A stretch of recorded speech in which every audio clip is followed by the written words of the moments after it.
12 verse 4. For as we have many members in one body, and all members have not the same office. Verse 5. So we, being many, are one body in Christ, and everyone members one of another. Siguro dun lang at tayo'y manalangin. Let's bow our heads.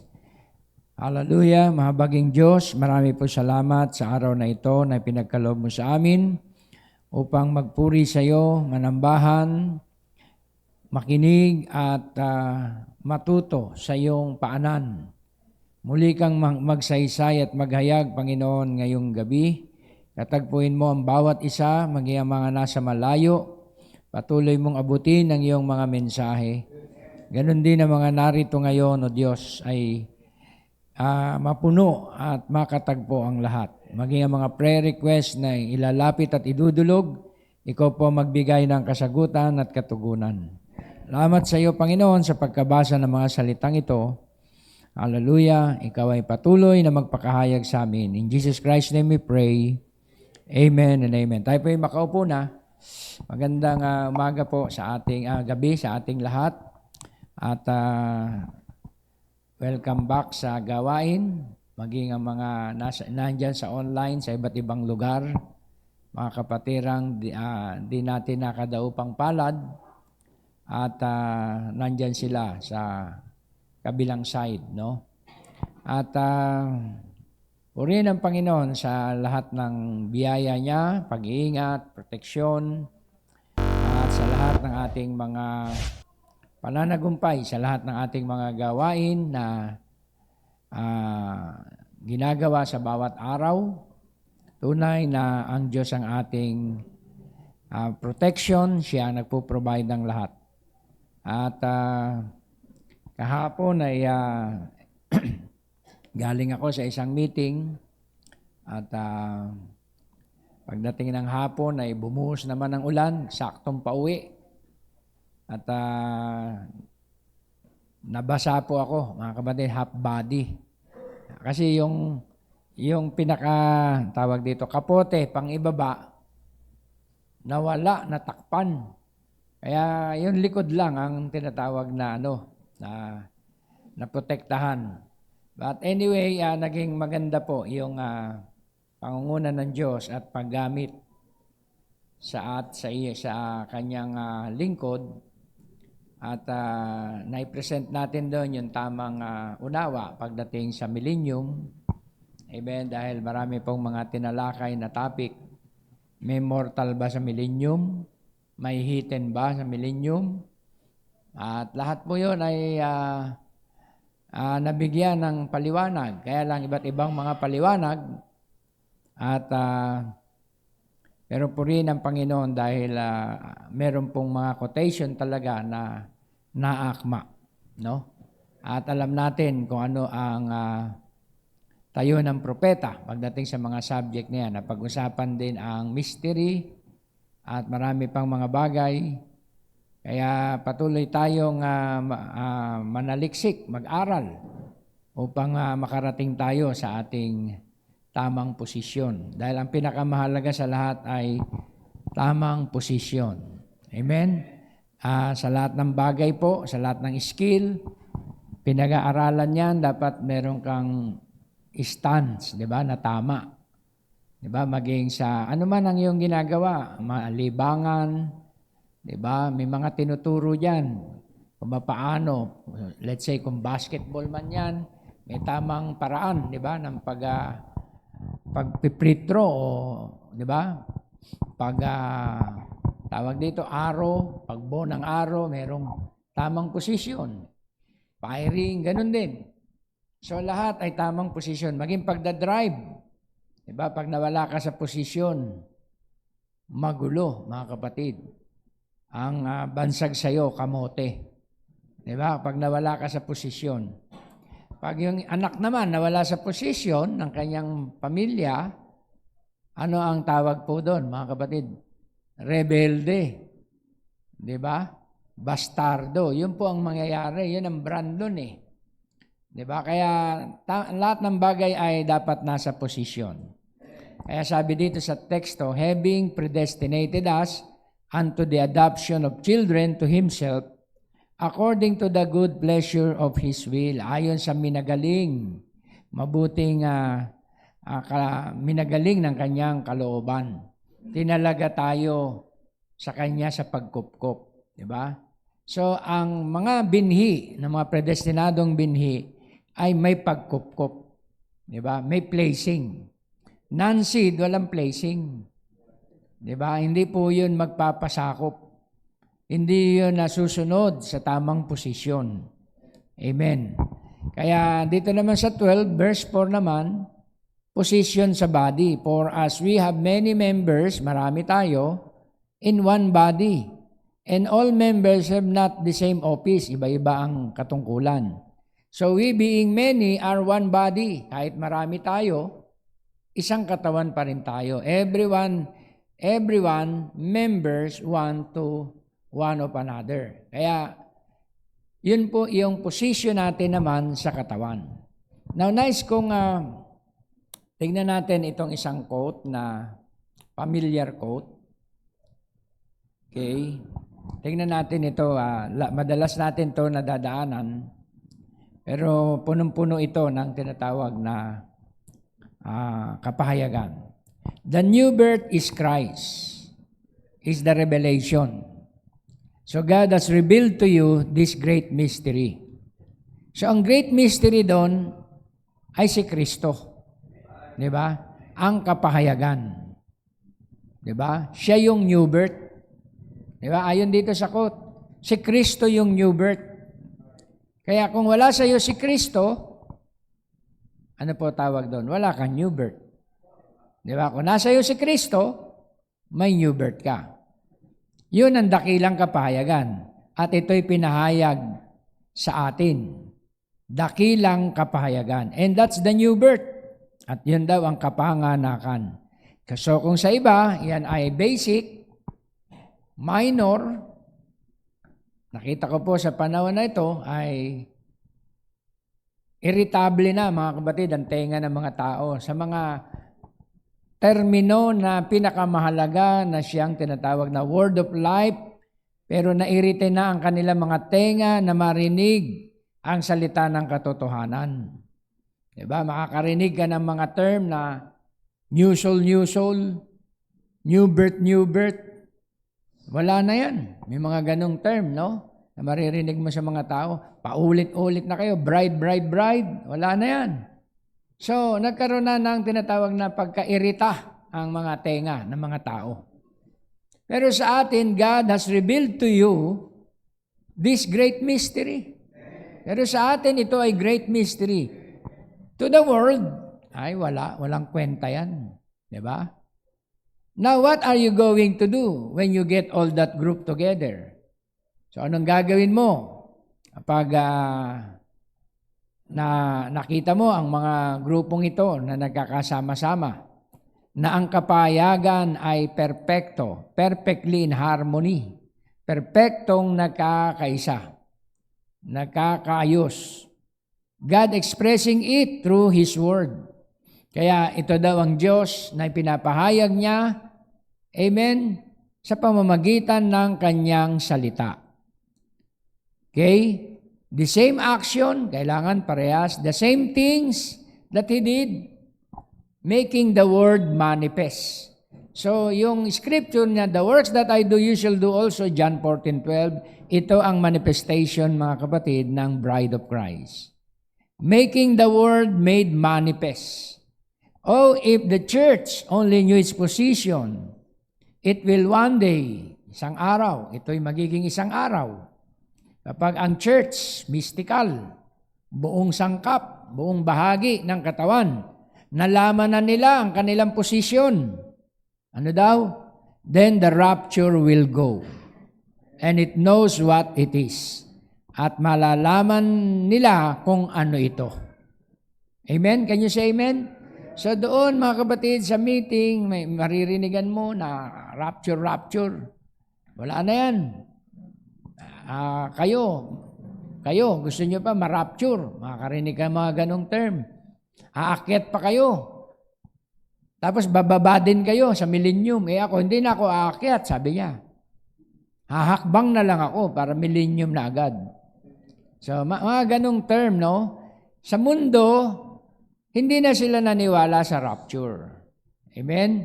Sa iba, mga kapatid, sinasabi nila na, ano ba yun, yung relative ni Brother Eden, anong sabi? Pampalubag loob lang yan. Ng mga simbahan na may rapture. Nakita nyo mga term na naririnig nyo sa mundo?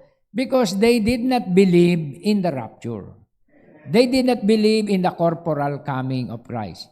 So, yun ang kakabit, no, ng tinatawag na posisyon. Kaya sabi, if the church only knew its position, it will one day, then the rapture will go. Doon dadating ang pag-agaw. Now, sabi ng iba, hindi, tapos na ang rapture.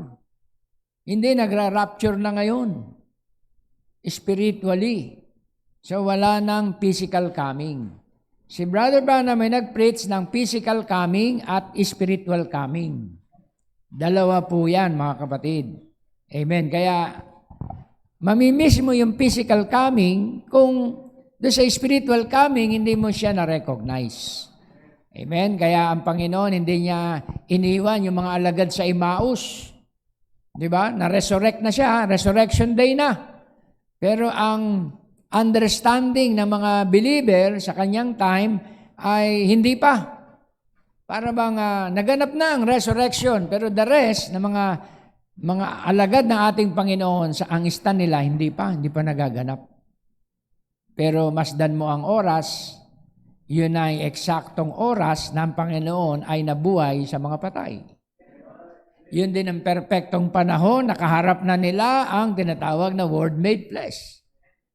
At hindi nila na-recognize. Can you say amen? Kaya hindi umalis ang Panginoon sa mga predestinado para sa pagkupkup hanggat hindi niya maipakilala sa kanila, hanggat hindi niya makita na ang mga binhi at predestinado ay nagkaroon ng clear understanding sa resurrection. Amen? Let's say resurrection, kailangan mo ng maliwanag na kaunawaan. Amen. Ang iba, sabi nila, ikaw daw ibabangon sa mga patay. Ang sabi nila, ikaw daw ay ganun. So ang Panginoon, naghihintay siya ng kasagutan sa kanyang mga hinirang ng mga predestinado.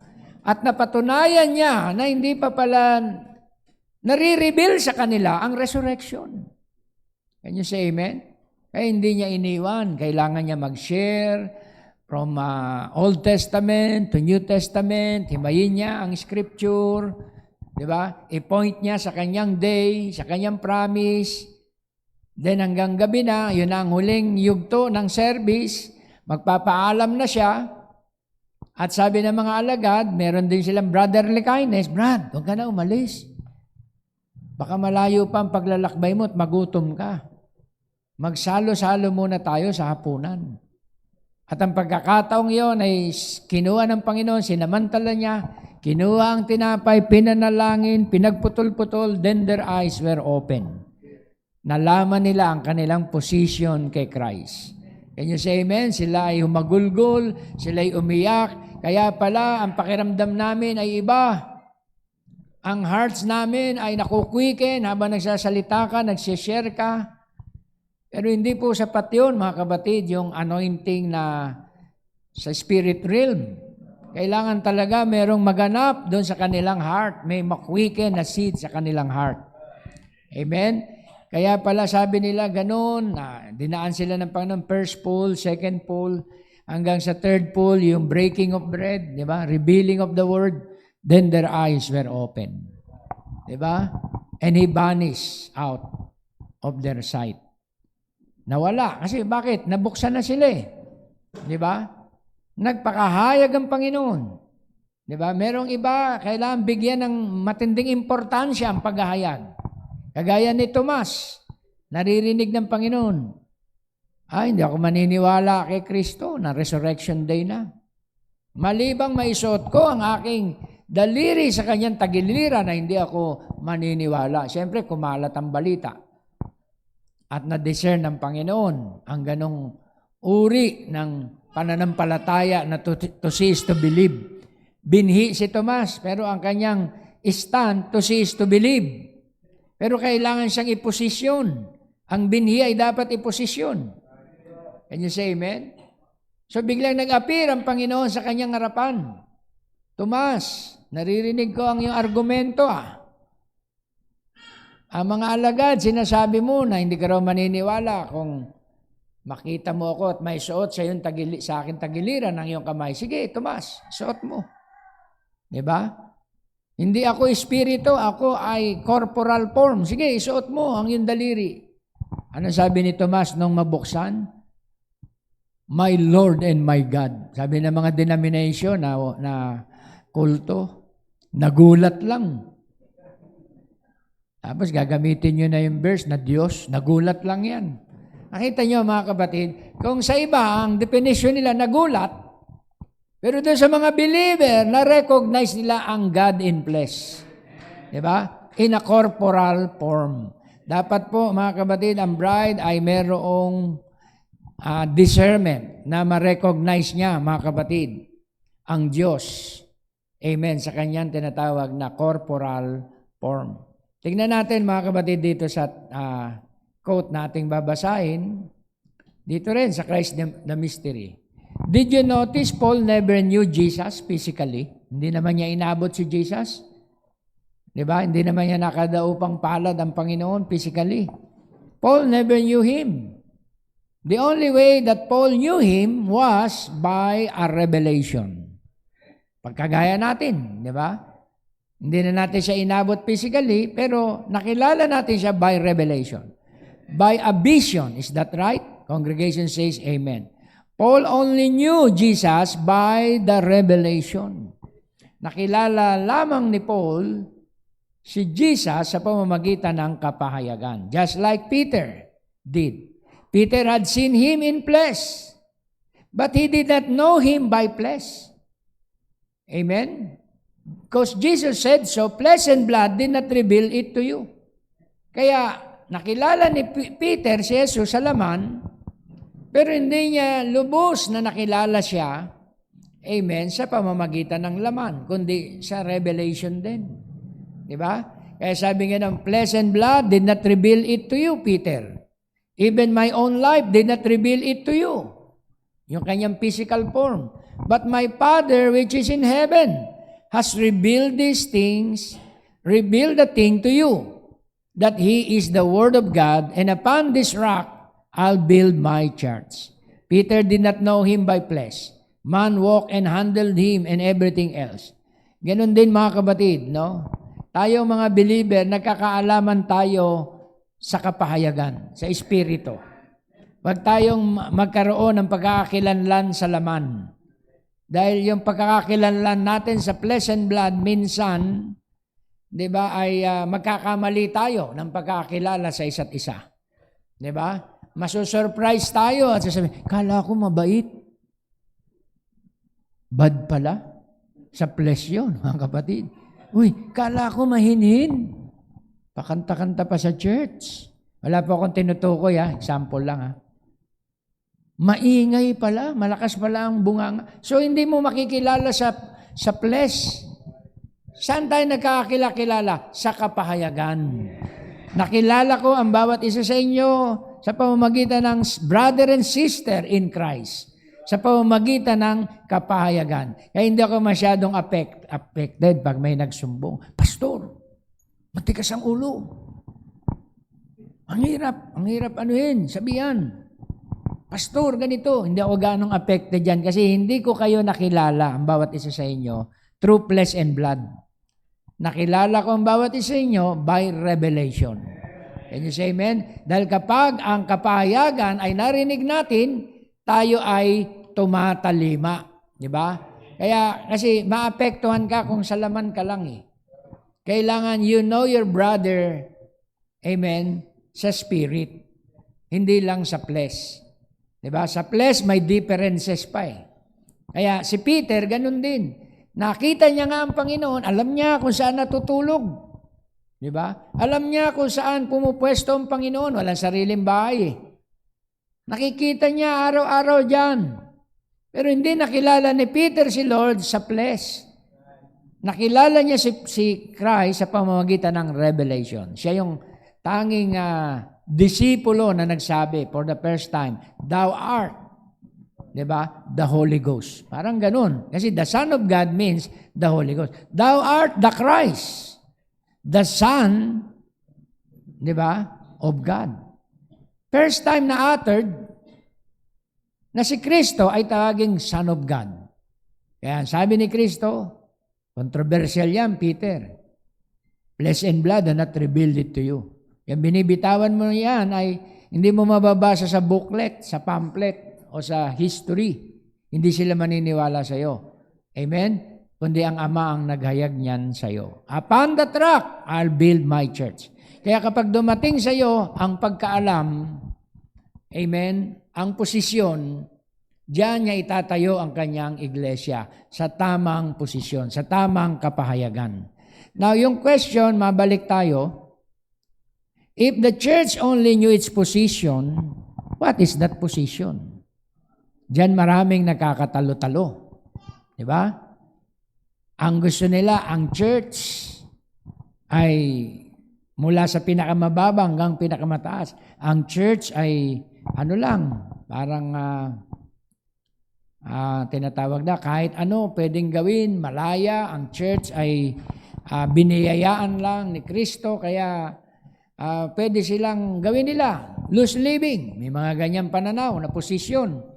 Sisimba lang sila sa church, kakanta-kanta, offering, tithes and offering, tapos praise and worship, uwi na. Ganun lang ang alam nilang position kay Christ.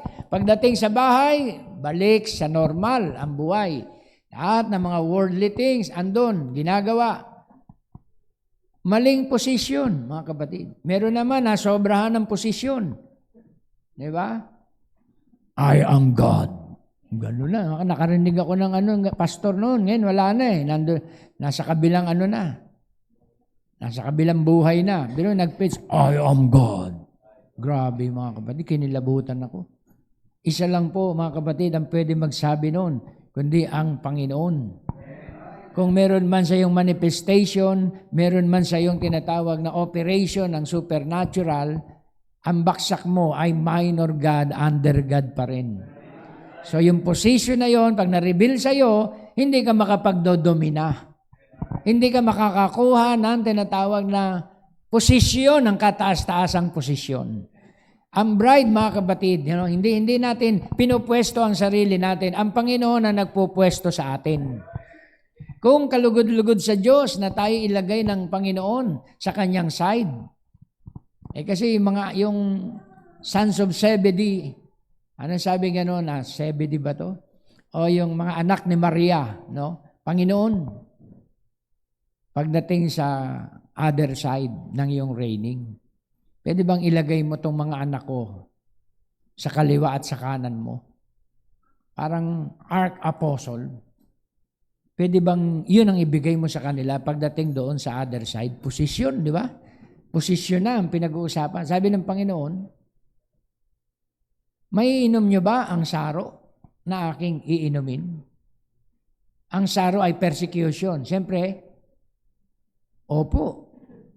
Miri mo, the same na tinatawag na persecution. Alam naman natin, di ba? Ang iba, binalatan, pinugutan ng ulo, binitin patiwari. Talagang nainom din nila eh. O ang pagkapahid na aking natanggap. Opo, the same anointing din, di ba? The same Holy Ghost din yung natanggap nila. Pero, matanggap nyo nga yung saro na aking inumin, yung espiritu na aking natanggap, ay nyo rin natanggap. Pero pagdating sa positioning, ang Ama sa langit ang nagpuposisyon, ang nagtatalaga. Kaya sabi, we are predestinated unto adoption by Jesus Christ. Diba? Tayo ay nakatalaga. Kaya, ang ibig sabihin ng Panginoon, Mary, kung nakatalaga ang dalawang anak mo sa posisyon na yan, mapapasa kanila yan. Huwag natin yang hangarin. Kasi ang mga prince of this world ay talagang hinangad nila ang posisyon.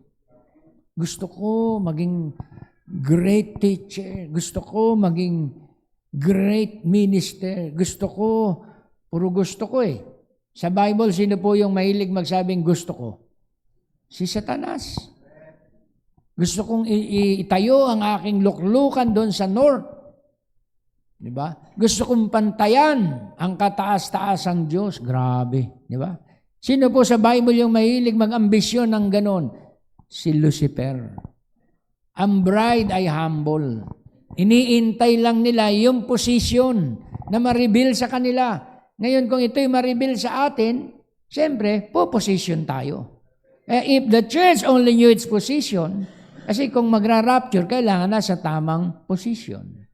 Di ba pag yung aeroplano magte-take off, matindi at restriction ng inspection, yung mga stewardess, tinitignan nila kung nasa tamang position na yung mga bagay-bagay doon before take off. Pag may nakita yung stewardess yan na parang bag na malalaglag, papaalis yan. Yan dyan sa paa mo, may bag, papaalis yan. Itignan niya kung naka-seatbelt ka na. Di ba? Kasi take off na eh. So if the church only knew its position, it will one day. No, gaano kaya kahaba yung one day na yun? Sa Diyos, maiksi lang yun, yung one day. Kaya ang lahat ng predestinado makakarating sa posisyon. Amen? At ang position, mga kapatid natin, amen, na nireveal ng Panginoon, tayo ay mga anak ng Diyos. Amen? Doon sa tinatawag na fatherhood. Tayo ay nobya ni Kristo, doon sa tinatawag na bride and groom relationship. Diba? Hindi ka o-over doon. Amen? Tayo ay wife ni Jesus Christ. Siya ang husband. Diba? At ang pinakamataas na position, they are no longer twain, they are one. Na-reveal din sa atin, ang ibig sabihin noon, flesh of his flesh, bone of his bone.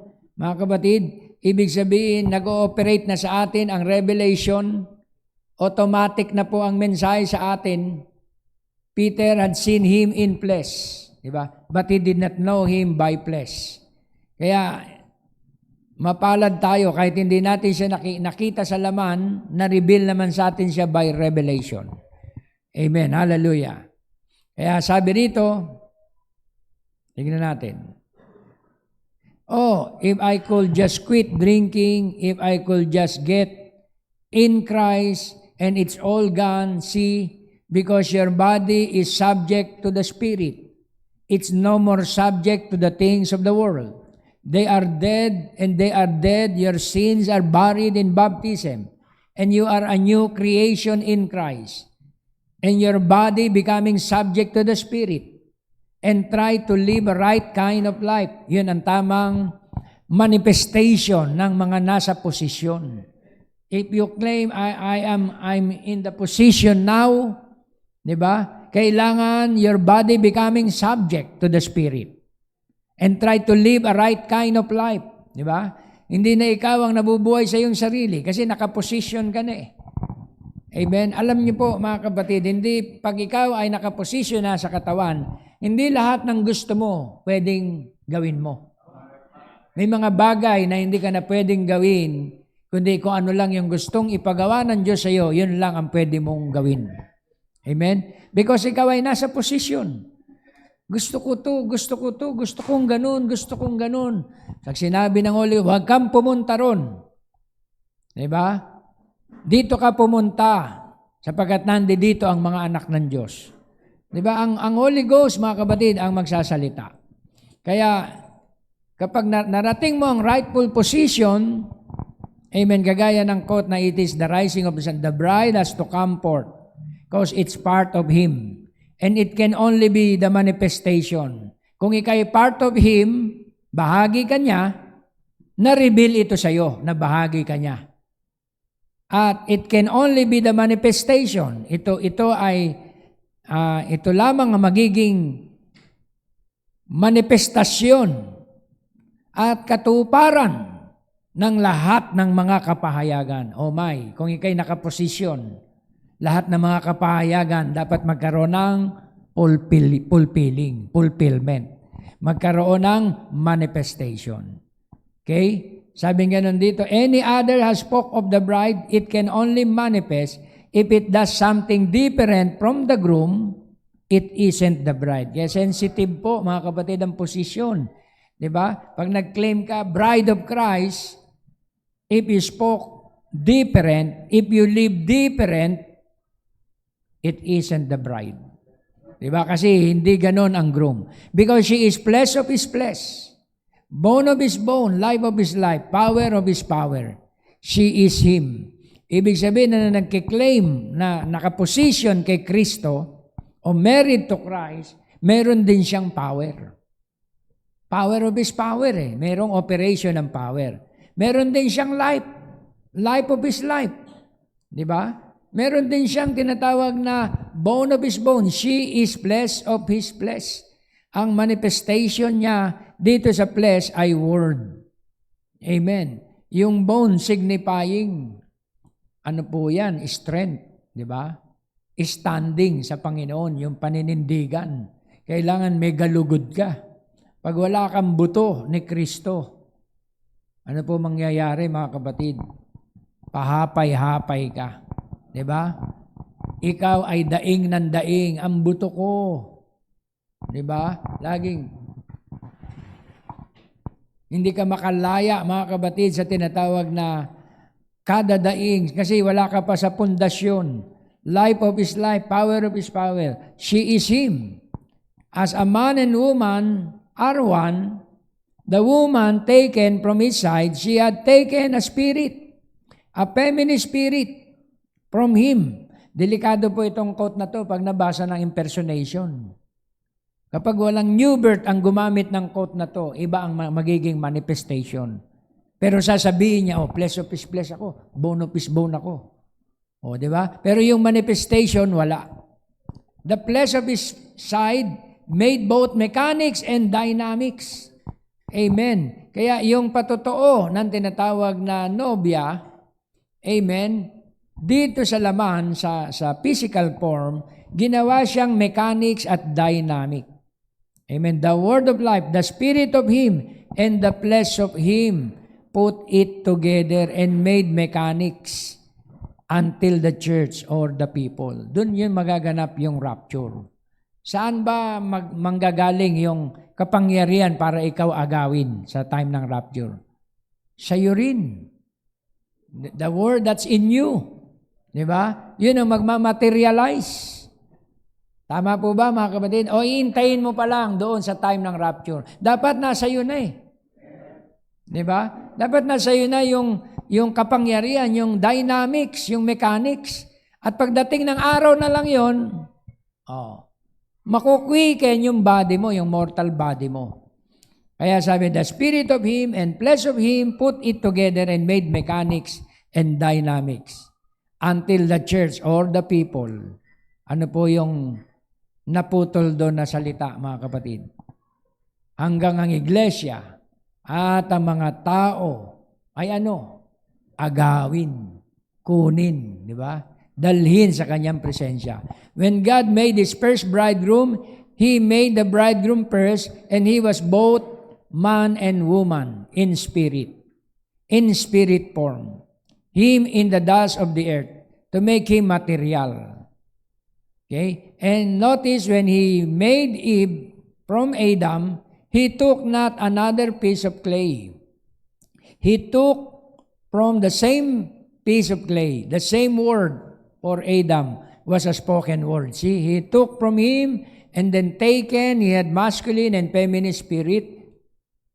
And he took the feminine spirit away from Adam and placed it in Eve.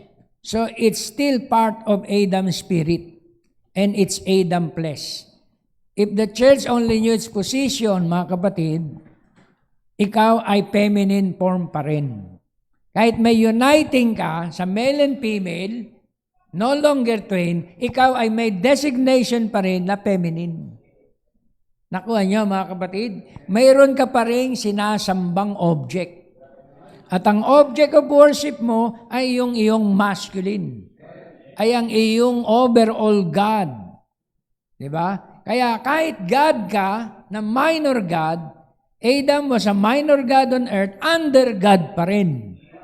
So tayo mga kapatid na tinatawag na merong uniting doon sa tinatawag na word, we are no longer twain, nare-recognize pa rin natin ang ating position as woman or feminine. Diba? Dahil meron pa rin masculine, which is Christ, na siyang pinagmulan. May masculine Christ at merong feminine Christ in many membered form.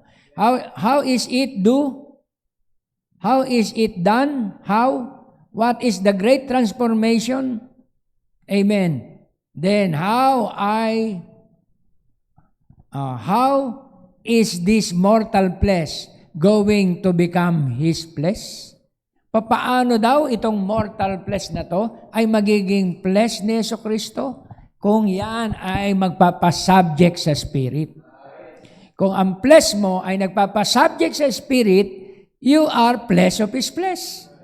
Pero kung, di ba, ang flesh mo, kumokontradict sa spirit, punta ka na sa church, malilate ka na. Hindi, marami pa akong gagawin, marami pa akong priority. Kumokontra pa yung flesh mo sa spirit. Di ba? O magbasa ka, para may matutunan ka. Saka na lang, pipreach naman ni pastor yan. Kumokontra pa ang flesh mo sa spirit. Mamuhay ka ng may kabanalan. Kasi yan ang kagustuhan ng espiritu. Wala naman nakakakita. Pwede naman siguro paminsan-minsan labagin. So, hindi ka pa tinatawag na vessel of honor. Kasi meron pa rin disobedience yung flesh mo. Can you say amen? Kaya, paano siya magiging flesh of His flesh kapag siya ay nagpa-subject na sa spirit? Can you say amen? So, ibig ba sabihin, kailan ito magiging fully subjected? Sa time ng body change. Pero ngayon, ito ay subjected na sa spirit, amen, sa kanyang tinatawag na potential condition. Ibig sabihin, nag-ooperate na siya, mas malaking porsyento na ng salita ang nagaganap sa kanyang flesh, di ba?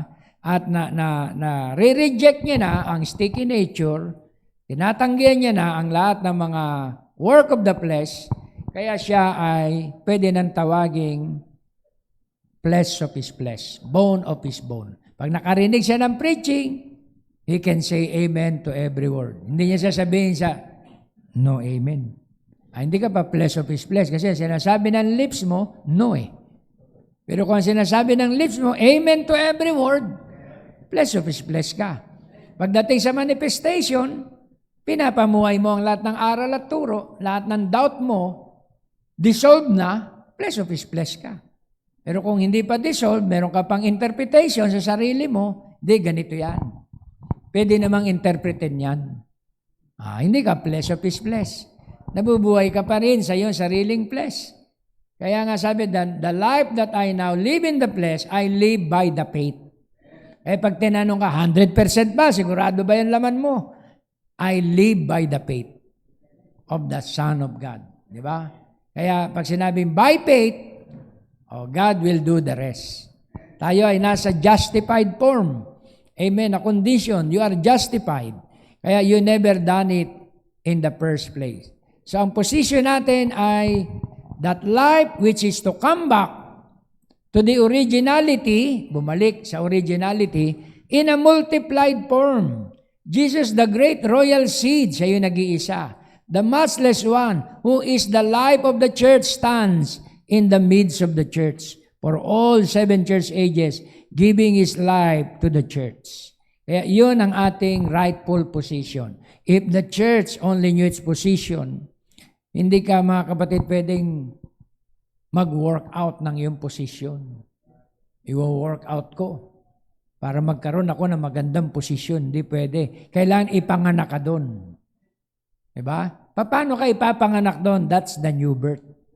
Diba? Kaya kung walang new birth, wala po yung rightful position. Hindi lamang maalaman mo, mga kapatid, na ikaw ay anak ng Diyos. Diba? The new birth is Christ. Yun na po ang pinakamataas. Malaman mo na ikaw pala ay Kristo. Malaman mo na ikaw pala ay taught of God. thoughts of God in multiplied form. Ma-reveal sa'yo na ikaw pala ay Messiah, little Messiahites, the Messiahites. Ikaw pala ay amateur God. Every individual ay amateur God. Yun ang iyong posisyon. Paano mo marireveal sa iyon? Sa pamamagitan ng new birth. New birth ay maliwanag na pagkaalam. Kaya hindi mo pwedeng i-separate ang new birth sa ating posisyon. So lumilitaw, yung adoption pala, yung placing of a son, that's the new birth. Kung hindi ka pa makarating sa tamang unawa ng new birth, hard saying po, maraming magagalit at maraming magsasabi, nagja-judge kayo, kung hindi ka makarating sa tamang pagkaunawa ng new birth, wala ka pang new birth. Diba? Kung hindi ka makarating sa tamang pagkaunawa ng token, wala ka pang token. Amen? Ngayon, nagiging maliwanag na ang lahat. Yang token pala, yang baptism of the Holy Ghost pala, yang new birth pala, lahat yan ay si Christ. Amen? Na nasa atin. Christ in us sa pamamagitan ng tinatawag na token. Kaya purihin ang ating Panginoon, mga kapatid, at pwede po tayong magkaroon dyan ng continuation sa subject na yan at pansamantala muna nating wawakasan ito sa pamamagitan ng pagtatapos sa panalangin, ipasa ang mga prayer requests at ating ipag-pray ang mga requests. Okay? At habang umaawit ang ating mga musician, sabayan po natin ang awit ng pagpupuri. At kung mayroong mga kahilingan at mga suliranin, ay atin pong ipanalangin. Hallelujah ang lahat ng mga prayer requests.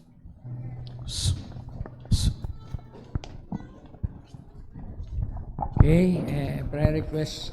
Brother Rod, anong request? Hindi ka nagkulang. Okay, may operation siya sa mata. Okay, so sama natin sa prayer, Sister Linda, sa kanyang operation sa mata. Any prayer request pa po? Wala na po ba?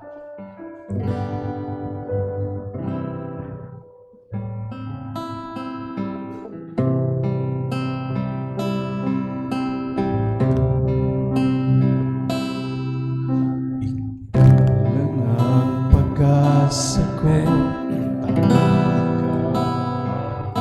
Amen. Hallelujah. Glory to God. Ngamba, basta't ikaw ang Kasama, panatag na. Ikaw Hallelujah. ang sasampahin. Lang ang sasampahin. Paligid man ay madilim. Jesus. Hallelujah.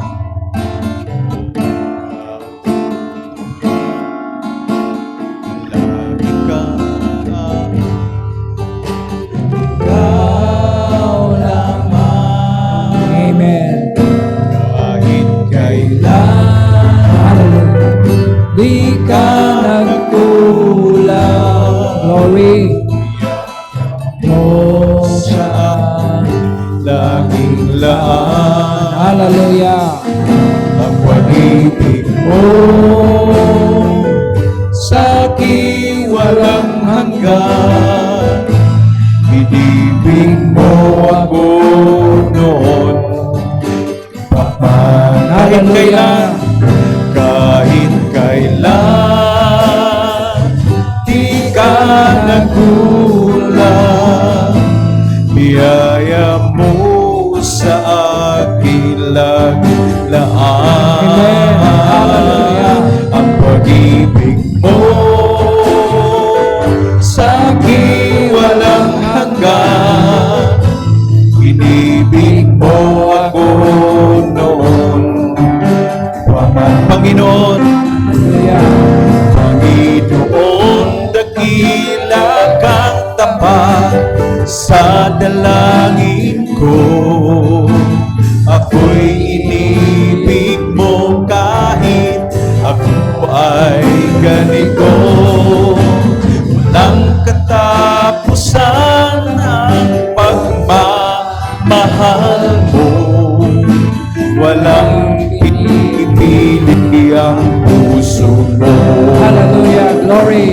Kahit kailan Glory. di ka nagkulang, biyaya mo sa akin laging laan. Ang pag-ibig mo sa akin walang hanggan, inibig mo ako noon pa man. Hallelujah. Inibig mo ako noon Glory to pa God. man. Hallelujah. Thank you, Lord. Inibig mo ako noon Amen. una pa man. Hallelujah. Sama rin natin sa prayer si Brother Lian at Sister Leia sa Trangkaso. Mahabagin at mapagpalang Diyos, marami pong salamat muli sa iyong mga salita at niremind mo kami sa aming rightful position, hallelujah, in the body, at na-recognize namin ang tamang pwesto, tamang katungkulan, tamang pagtayo at pag-aangkin sa mga salitang aming, hallelujah, tinanggap. Patuloy mo, Panginoon, na ibigay sa amin ang karapatan sa lahat ng mga kahilingan at mga prayer requests. Pagkaloob mo sa amin ang lahat ng answered prayer sa lahat ng mga karamdamang ito. Kagalingan ni Brother Lian, kagalingan ni Sister Leia, at gayon din, Lord, ang kagalingan ni Sister Linda at maging successful ang operation, Panginoon, na kanyang gagawin sa kanya, Panginoon, sa kanyang mata. Grant it, Lord Jesus. Ganon din ang bawat isa sa amin sa kanya-kanya naming tungkulin, kanya-kanya naming mga obligasyon.